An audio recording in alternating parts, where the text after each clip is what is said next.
Hi friends, welcome back to our channel Sreesh sports. ఇంతవరకు కనుక మీరు ఈ ఛానల్ని సబ్స్క్రైబ్ చేసుకోకపోతే please do subscribe. And video చూసిన అందరూ దయచేసి ఈ వీడియోని లైక్ చేయండి ఫ్రెండ్స్, ఎందుకంటే యూట్యూబ్ అల్గోరిథం ప్రకారం ఎక్కువ లైక్స్ మీద ఈ వీడియోని ప్రమోట్ చేస్తుంది. రాంచీ వేదికగా జరిగిన మొట్టమొదటి వన్డే మ్యాచ్ మీరు అందరూ చూసే ఉంటారు, ఇండియా సౌత్ ఆఫ్రికా మధ్యలో. వాట్ ఏ మ్యాచ్ కదా! లాస్ట్ ఓవర్ దాకా చాలా థ్రిల్లింగ్గా జరిగింది. వెరీ హై స్కోరింగ్ మ్యాచ్ అది. సో ఈ మ్యాచ్ గురించి మనం ఎంత చెప్పినా తక్కువే అవుతుంది. అంత high scoring match last over దాకా చాలా టెన్షన్గా జరిగింది. సౌత్ ఆఫ్రికా టాస్ గెలిచింది. యాజ్ యూజువల్గా ఇండియా మళ్ళీ టాస్ ఓడిపోయింది. మనకి ఇండియాకి టాస్కి ఏదో ప్రాబ్లం ఉన్నట్టుంది, ఎందుకంటే కెప్టెన్ ఎవరైనా ఫార్మాట్ ఏదైనా ఇండియా టాస్ ఓడిపోవడం అనేది కామన్ అయిపోయింది.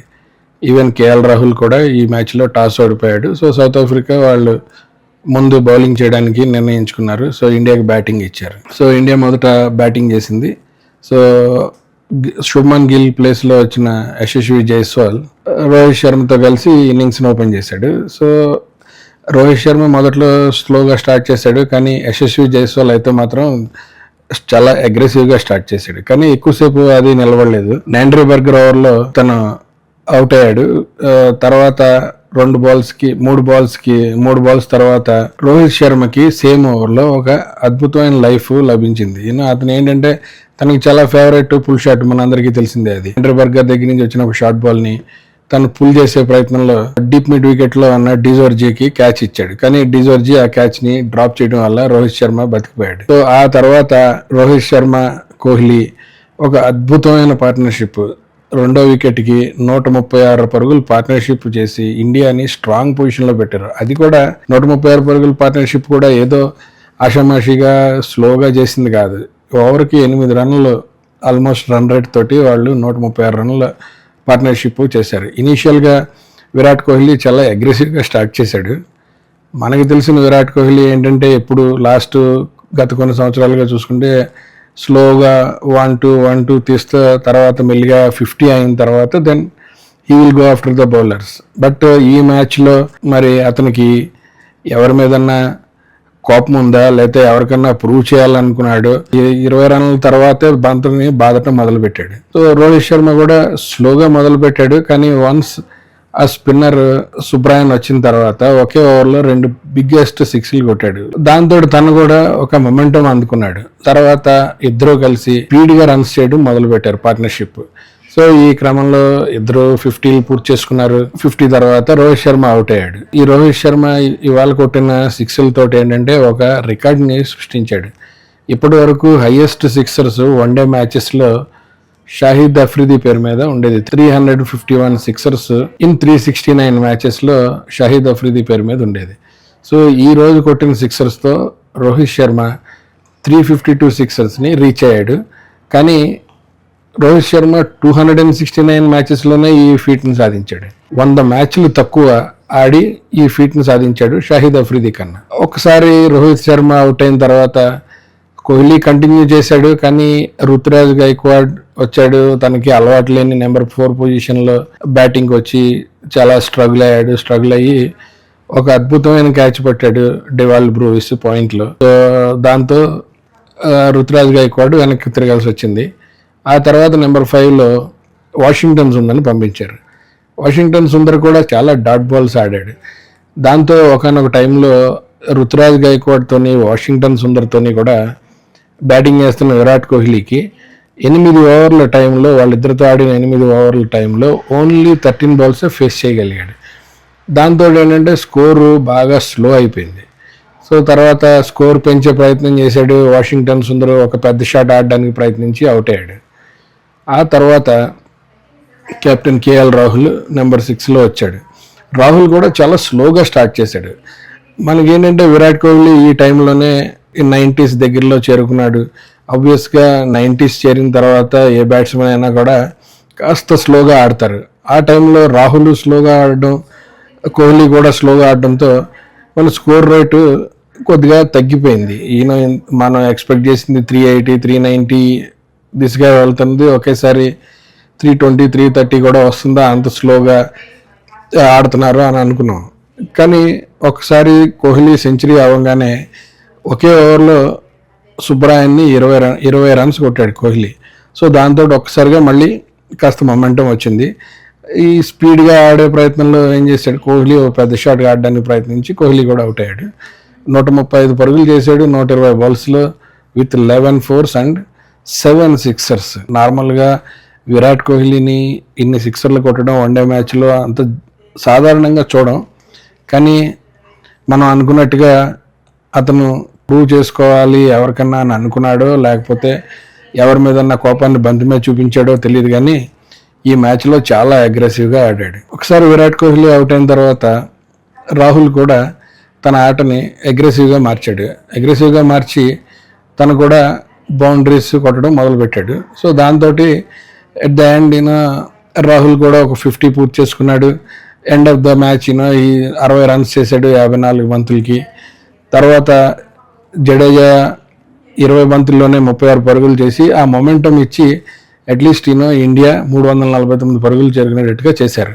ఆ పర్టికులర్ మిడిల్ ఆర్డర్ టైంలో రుతురాజ్ కానీ సుందర్ కానీ రాహుల్ ఆడిన స్లో ఇన్నింగ్స్ వల్ల ప్రాబబ్లీ ఇండియా 365 370 చేసే అవకాశాన్ని కోల్పోయింది. But 349 is not an easy score to chase considering inexperience bowling attack.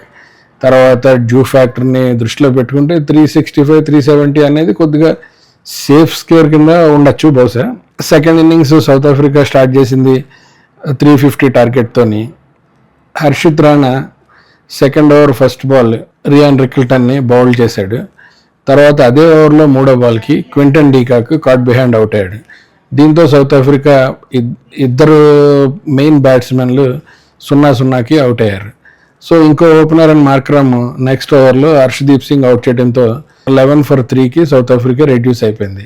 Chasing 350 చేస్తా 11 for 3 అంటే ఏ టీంకైనా సరే ఇంకా మనం ఈ మ్యాచ్ అంతా వన్ సైడెడే అని అనుకుంటారు అందరం. అది జనరల్గా జరిగేది, అదే ఏ మ్యాచ్ అయినా ఈ వన్ సైడెడ్గా ముగిసిపోతుంది. కానీ ఆ తర్వాత వచ్చిన మ్యాచ్ బ్రిడ్స్కి టోనీ డిజోర్జీ ఎక్కడా స్లో డౌన్ అవ్వకుండా ఇన్నింగ్స్ని ఒక గుడ్ పార్ట్నర్షిప్ చేశారు. దాంతో ఏమైందంటే సౌత్ ఆఫ్రికా రన్ రేట్లో ఎక్కడా వెనకబడలేదు. వికెట్లు పోయినాయి కానీ బట్ రన్ రేట్లో ఎక్కడా వెనకబడలేదు. సో టోనీ డిజోర్జీ 39 పరుగులు చేసి అతను అవుట్ అయ్యాడు. అతను అవుట్ అయిన తర్వాత వచ్చిన డేవాల్ బ్రూవిస్ మన అందరికీ తెలుసు, is one of the best hitters in white ball cricket. Dewald Brevis వచ్చి అగైన్ బ్రిడ్జ్కీతో కలిసి ఒక అగైన్ గుడ్ పార్ట్నర్షిప్ని డెవలప్ చేశారు. ఆ పార్ట్నర్షిప్ కూడా ఎక్కడ రన్ రేట్ పడిపోకుండా ఇన్నింగ్స్ని కంటిన్యూ చేశారు. ఆ తర్వాత డేవాల్ బ్రూవిస్ అవుట్ అయ్యాడు. డేవాల్ బ్రూవిస్ అవుట్ అయిన తర్వాత మార్కో యాన్సన్ వచ్చాడు. మార్కో యాన్సన్ వచ్చి ఏం కొట్టాడండి బాబు, అసలు 39 బాల్లో 70 పరుగులు చేశాడు. దాంతో ప్లేయర్స్ అందరూ టెన్షన్లో ఉన్నారు. మనం చూడొచ్చు వాళ్ళ ఫేస్లో టెన్షను, స్పెక్టేటర్స్లో టెన్షను, అందరిలో టెన్షను. ఇంకా అందరికీ ఆల్మోస్ట్ ఈ మ్యాచ్ పోతుందేమో అన్న డౌట్ కూడా వచ్చేసింది. ఎందుకంటే ఒక పక్కన బ్రిడ్జ్కి చాలా స్టేబుల్గా ఆడుతున్నాడు, ఇంకో పక్కన మార్కో యాన్సన్ వచ్చి పెచ్చగొట్టుడు కొడుతున్నాడు. సో దాంతో ఇంకా మ్యాచ్ పోయింది అనుకుంటున్న టైంలో కులదీప్ యాదవ్ ఆ ఒకే ఓవర్లో వాళ్ళిద్దరిని అవుట్ చేసి మళ్ళీ ఇండియాని మ్యాచ్లోకి తీసుకొచ్చాడు. దాంతో కాస్త ఊపిరి పీల్చుకున్నారు. సో ఇక పర్వాలేదు మ్యాచ్ అయిపోతుంది అనుకున్న టైంలో నెంబర్ 8లో వచ్చిన కార్బిన్ బోష్ని రీసెంట్గా పాకిస్తాన్ సిరీస్లో చూస్తే అతను ప్రతి మ్యాచ్లోని చాలా రన్స్ చేశాడు. అదే కంటిన్యూ చేస్తా ఇక్కడ కూడా రావడం అతను కూడా అందుకున్నాడు, పెచ్చగొట్టుడు కొట్టడం. సో తను నాండ్రే బర్గర్తో కలిసి 9th వికెట్కి 42 పరుగులు చేశాడు. 42 పరుగులు చేయడంతో దాంతో ఆల్మోస్ట్ ఇండియా ఇంకా అయిపోయిందిలే మ్యాచ్, మళ్ళీ వాళ్ళు క్లోజ్గా వచ్చారు, ఇంక ఇది కష్టం ఈ మ్యాచ్ని గెలవడం అనుకుంటున్న టైంలో హర్షదీప్ సింగ్ వేసిన ఒక బౌన్సర్ని తప్పించుకోబోయి నాండ్రే బర్గర్ కీపర్ క్యాచ్ ఇచ్చి అవుట్ అయ్యాడు. దాంతో ఇంకా వికెట్ ఒకటే రన్స్ ఉన్నాయి. అయినా సరే కార్బిన్ బోష్ లాస్ట్ బ్యాట్స్మెన్ పెట్టుకొని కొడతానే ఉన్నాడు. తను మెయిడెన్ 50 పూర్తి చేసుకున్నాడు. తను ఎక్కువ స్ట్రైక్ తీసుకుంటా గెలిపించడానికి ట్రై చేశాడు. ఇంకా లాస్ట్ ఓవర్కి 18 రన్లు కావాలి. ఆ టైంలో ఇంకా తనకి ప్రతి బాల్ కొట్టవలసిన పరిస్థితి. సో ఆ టైంలో ఒక పెద్ద షాట్ ఆడడానికి ప్రయత్నించి కార్బిన్ బోష్ అవుట్ అయ్యాడు. దాంతో ఇండియా 17 పరుగుల తేడాతో ఈ మ్యాచ్ని గెలవగలిగింది. ఈ మ్యాచ్ మాత్రం పిచ్చ టెన్షన్గా జరిగింది. లాస్ట్ ఓవర్ వరకు ఈ నువ్వా నేనా అన్నట్టుగా జరిగింది. 11 రన్స్కి 3 అవుట్ అయిన తర్వాత ఈ మ్యాచ్లో సౌత్ ఆఫ్రికా కంబ్యాక్ అయిన విధానం మాత్రం ఖచ్చితంగా మనందరం అప్రిషియేట్ చేయాలి. మన ఇండియన్ బౌలర్స్లో హర్షిత్ రాణా 3 వికెట్లు తీశాడు, చాలా అద్భుతమైన స్పెల్ వేశాడు ఓపెనింగ్లో. అలాగే హర్షదీప్ సింగ్ 2 వికెట్లు తీశాడు. తర్వాత మన Kuldeep Yadav main hero of the bowling 4 వికెట్లు తీశాడు. 4 వికెట్లు తీసి మన మ్యాచ్లో మనల్ని కంబ్యాక్ చేయనిచ్చాడు. సౌత్ ఆఫ్రికాలో చూసుకుంటే బ్రిడ్జ్కి 72 కొట్టాడు, తర్వాత మార్కో యాన్సన్ 70 కొట్టాడు, కార్బిన్ బోష్ 58 కొట్టాడు. సో ఇట్లా లోవర్ మిడిల్ ఆర్డర్ నుంచి మంచి కాంట్రిబ్యూషన్స్ వచ్చినాయి వాళ్ళకి. ఈ మ్యాచ్లో మనం చూసుకుంటే చాలా రికార్డ్స్ ఉన్నాయి. అవేంటో ఒకసారి చూద్దాం. ఒకటి విరాట్ కోహ్లీ. ఫస్ట్ విరాట్ కోహ్లీ 52వ వన్డే సెంచరీ కొట్టాడు. ఏదైనా సరే ఒక ఫార్మాట్లో హయ్యెస్ట్ సెంచరీస్ కొట్టడం ఇది రికార్డ్ అనమాట. ఇంతకుముందు తను సచిన్ టెండూల్కర్ తోటి 51 సెంచరీలతో ఈక్వల్గా ఉన్నాడు. ఎందుకంటే సచిన్ టెండూల్కర్ టెస్ట్ ఫార్మాట్లో 51 సెంచరీలు చేశాడు, విరాట్ కోహ్లీ వన్డే ఫార్మాట్లో 51 సెంచరీలు చేశాడు. ఇలా ఒక ఫార్మాట్లో హైయెస్ట్ సెంచరీస్ చేయడం అనేది ఇంతకుముందు అతను షేర్ చేసుకుంటున్నాడు సచిన్ టెండూల్కర్తో. ఈ మ్యాచ్తో 52వ సెంచరీ చేసి సో తన పేరు మీద ఆ రికార్డ్ని సృష్టించుకున్నాడు. సో తర్వాత చూసుకుంటే రోహిత్ శర్మ ఈ మ్యాచ్లో 352వ 6 కొట్టి ఈ రికార్డు షాహిద్ అఫ్రీది పేరు మీద ఉండేది, దాన్ని బద్దలు కొట్టాడు ఈ మ్యాచ్లో. తర్వాత సౌత్ ఆఫ్రికా ఇండియా కలిసి ఈ మ్యాచ్లో 681 పరుగులు చేశారు. ఇది సౌత్ ఆఫ్రికా ఇండియా మధ్యలో జరిగిన మ్యాచ్లో హైయెస్ట్ అగ్రిగేట్ స్కోర్ అనమాట. ఇది అంటే టోటల్ నెంబర్ ఆఫ్ రన్స్ 2 టీములు కలిపి ఇది రికార్డ్ స్కోర్ ఇద్దరు ఇండియా సౌత్ ఆఫ్రికా మధ్యలో. తర్వాత ఓవరాల్గా మనం చూసుకుంటే కనుక ఈ మ్యాచ్ సండే రోజు జరిగింది. పర్ఫెక్ట్ పైసా వసూలు మ్యాచ్ ఇది. అందరికీ ఫుల్ ఎంటర్టైన్మెంట్, అద్భుతమైన పవర్ హిట్టింగ్ చూసాం 2 టీముల నుంచి. Virat Kohli class batting, Rohit Sharma power hitting, Marco Jansen counter attack innings, ఇవన్నీ కూడా మనం చూసాం ఈ మ్యాచ్లో. ఈ మ్యాచ్ గెలవడంతో ఇండియా ఈ సిరీస్లో 1-0 లీడ్లోకి వచ్చింది. మరి ఈ మ్యాచ్లో మీకు బాగా నచ్చిన పర్ఫార్మెన్స్ ఎవరిది? విరాట్ కోహ్లీ ఇన్నింగ్సా, రోహిత్ శర్మ సిక్సర్ల రికార్డా, లేకపోతే కుల్దీప్ యాదవ్ బౌలింగ్? కింద కామెంట్స్లో మీ ఒపీనియన్ చెప్పండి. ఈ వీడియో నచ్చితే కనుక లైక్ చేయండి, షేర్ చేయండి, అలాగే సబ్స్క్రైబ్ చేసుకోవడం మాత్రం మర్చిపోవద్దు. Thank you.